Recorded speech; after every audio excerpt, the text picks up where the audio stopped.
My maternal grandmother, who was from Ferrybank in County Waterford, which is then quite a rural area, she came to Dublin. She married my granddad, and she had a great store of Irish rural ghost stories and ghost stories from England.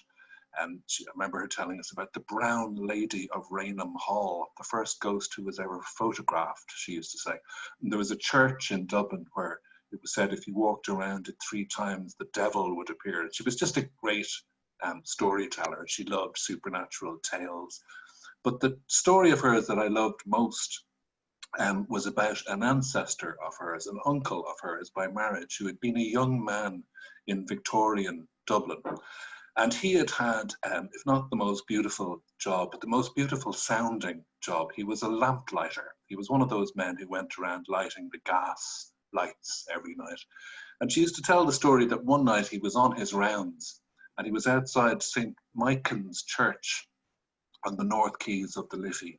And it was a dark, foggy, atmospheric night. And standing outside the church on Church Street, the lamplighter noticed this well-dressed young man who seemed out of place because it was a very poor neighborhood. The church was famous for some trick of archaeology whereby bodies buried in the crypt there in the medieval era had been preserved and still are to this day. Tourists to Dublin go and see the mummies in St. Michael's Church. Anyway, the lamplighter goes over, says to this very well-dressed young fella, are you lost? Are you out of place? And he says, no, he isn't. He's interested in the story. He's interested in the mummies in the crypt, and they get talking and they swap cigarettes. And the man says his name is Stoker, and he is a public servant. He works in Dublin Castle, and he does a bit of writing, in his spare time. So she used to tell us the story, and I just used to love the notion.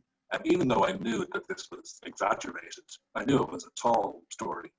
I loved the notion that someone belonging to me, someone in my family might have met Bram Stoker.